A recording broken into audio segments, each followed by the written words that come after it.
proud father of 3, prolific breeder of horses, a Canadian icon, an American legend. Imitate him all you want, he is still inimitable. Since his first appearance on Howdy Doody, I don't make that up, look it up, it's on IMDb. There has only been one William Shatner. That's almost 60 years of giving the people what they want, and that is why it is called a lifetime achievement. Ladies and gentlemen, the next Governor General of Canada.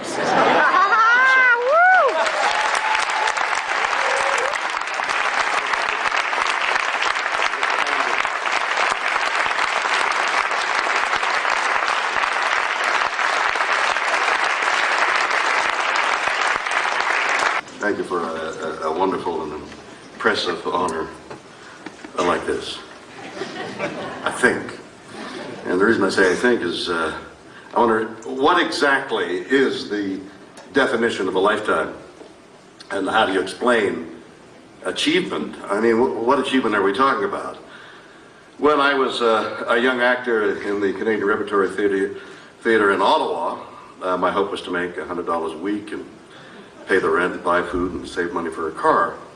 So yes, I've gone beyond that, $100, and I actually have 2 cars, so that's some achievement. My life seems to have been divided into several sections, one segment folding into the other, sometimes seamlessly, and other times precipitously. They balance on the edge of my memory, so at times I can barely discern the past, and in other moments I see what happened with great clarity.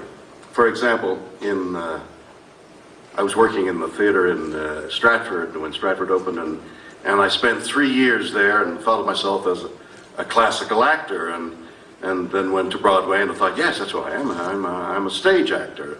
But soon after, live television and movies in Hollywood, and I realized that I was an actor in multiple media.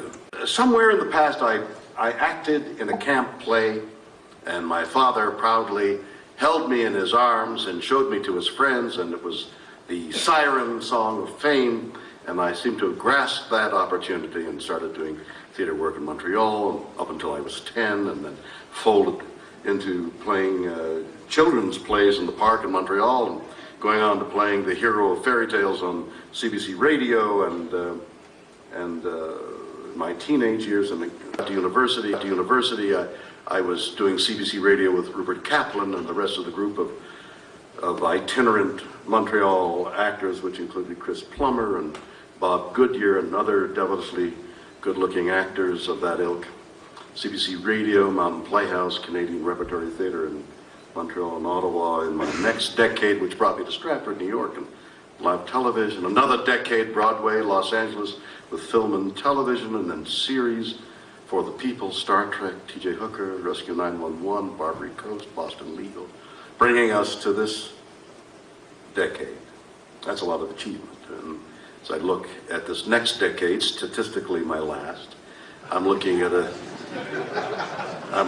series called Shit My Dad Says, or as we say on CBS, Bleep My Dad Says, a talk show on the Bio Channel called Raw Nerve, a documentary series called Aftermath, also on the Bio Channel, and Weird or What on the History Channel, and we're talking to a group of broadcasters about a variety of other shows. So is that achievement, or is that insanity? But in fact, my life was a series of pools of loneliness from which I, every so often I was able to emerge with some companionship and subdue that dreadful feeling that had dogged me for much of my life. And frequently, even with the kudos I was receiving, I was not happy with the private part of my existence. But slowly I changed.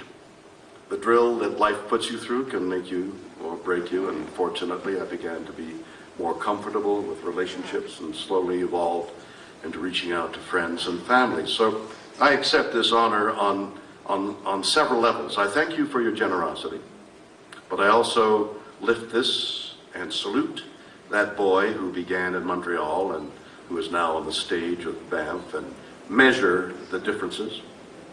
Strangely, I still have the ambition to achieve more, but now it's what creative fun I can get myself involved in, where I can take the celebrity that I have acquired and use it to create things around me, both in the entertainment industry, but also to develop a life around me.